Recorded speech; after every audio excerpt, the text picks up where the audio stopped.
Beyond the Tour and to our international club members.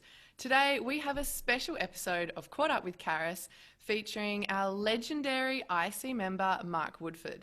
Mark caught coronavirus in early November and he's speaking to us from his home in Palm Springs, California. First of all, how are you doing? Doing better. Everything had been going fine. Since COVID arrived in this crazy upside down world that we've been living in since March. I traveled to the US Open, so to New York. I traveled over to Paris. Health was fine, and then just a trip to visit our daughter. Recently, my wife and our youngest daughter, we went over to Phoenix to see our daughter, where unfortunately we picked up the virus. So that was about November 10th when we tested positive, and we came back and isolated here. So look, I've been touching wood, plenty of wood in our house as far as health. I think we all have survived. We had whether you say a mild dosage of it, but on the mend now, and trying to get back into physical activity again.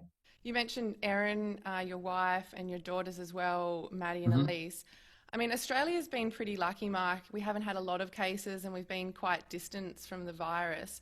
What were you experiencing, you guys, and how sick did you get? When we drove back, it takes about 4 hours for us to drive from the desert, California desert, over to Phoenix. I started to feel like I had developed a dry cough, and I just had a scratchy throat. A couple of evenings, I had the chills, and certainly when I was going to take a shower, just the idea of getting underwater, my teeth were chattering.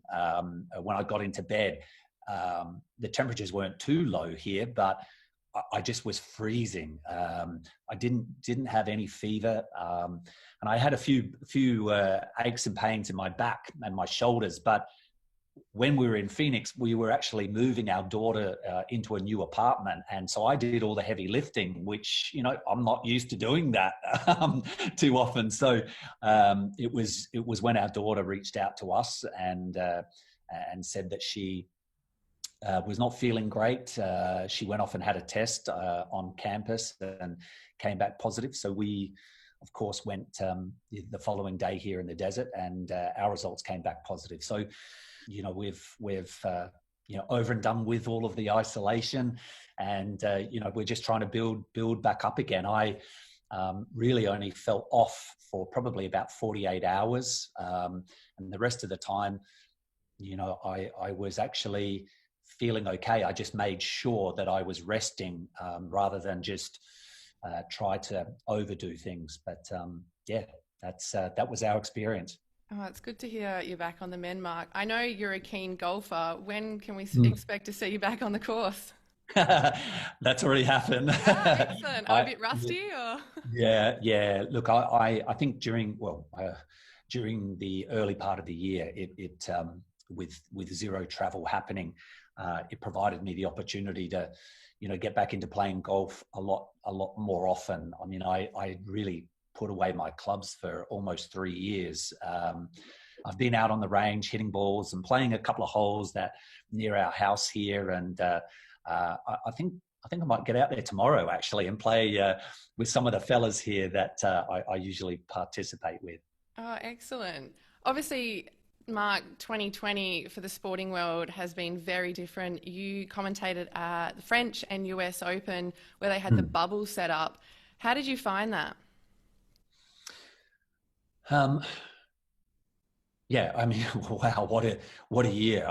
Once those protocols were, as a commentator, as a part of the media, were explained to us that, you had to test every 3 to 4 days.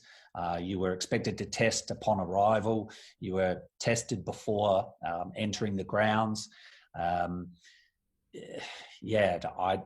I'd never experienced anything like that, but it it was a smooth transition. I mean, they did an amazing job, the USTA, putting the event on. But I felt I was really slow off the mark to actually venture outside and go watch matches. I mean, look, as a commentator, you work your way up to the commentary booth, you arrive, you do your notes, but you watch on cameras internally. I think it was the third round of Jordan Thompson when he played Mikhail Kukushkin. So I believe that was the third round. That was the first match that I actually went and watched live. And it hit me hard how quiet the outside courts were.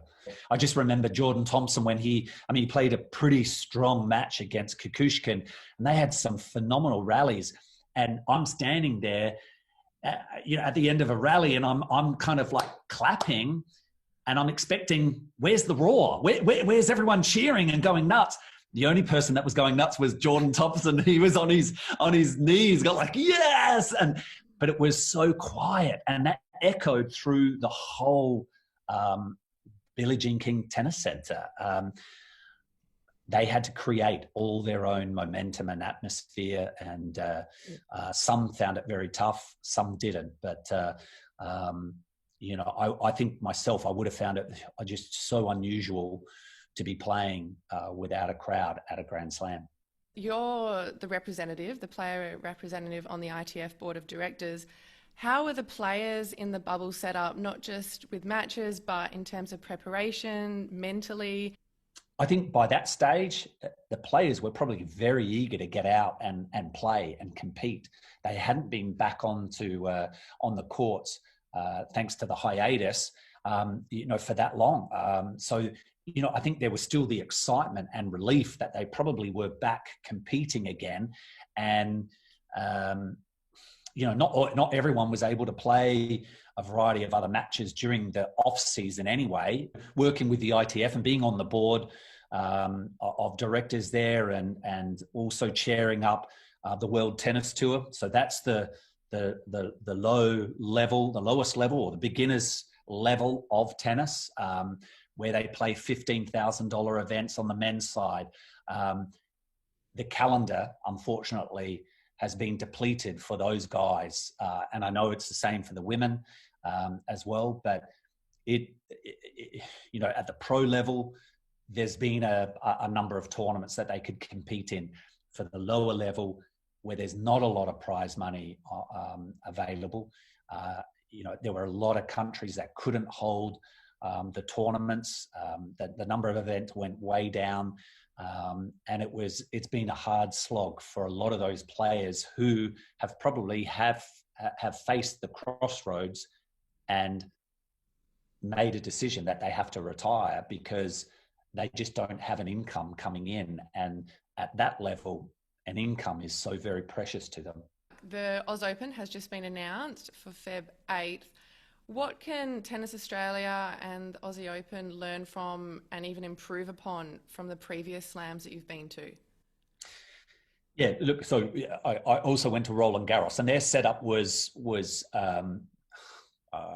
almost the same as what the USTA did. I think that they weren't quite as particular about players. They weren't isolated away at hotels. I think it probably filtered back to, back home to Australia as well, that, some players were concerned that they were staying in accommodations where public were also staying in. Where at the US Open, the properties were just for the players. I believe what's happening at the AO is that the players now, they will be able to do a soft quarantine, get down to the courts and practice for a certain amount of hours of the day. But I believe the hotel properties are just for the players. So it will be, a quarantine process where they're all, having to do the 2 weeks together. So I can't imagine, Karis, the headaches that TA have gone through in order to get the AO up and running. I know that there were plans in place for December time to run at the traditional dates. And obviously, there's been, back and forth with relevant powers. But I think, a lot of credit to, the people at home there at TA, to keep eyes on the prize, so to speak. And not only just in Australia, but I think for the sporting world, not just the tennis world, but the sporting world, that a major event like the Australian Open can go forward. And whilst, I'm not sure of, I haven't heard yet whether will allow crowds. I mean, obviously things could change between now and by the time we get to February, but gee, I hope we can get to the stage where there are crowds. And I know that there would be a ton of players that, gee, they'd certainly love to have that, hear that applause again.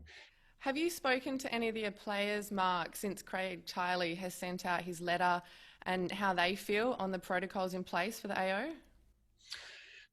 No, I haven't. I think the concern for the players, and I'm commenting in general, is that here we are at the back end of November, early December, and there wasn't anything concrete in place. And look, tennis players, you go on, it's like a circus, a merry-go-round. You know when Roland Garros is happening, the time of the year Wimbledon and the US Open and the Australian Open.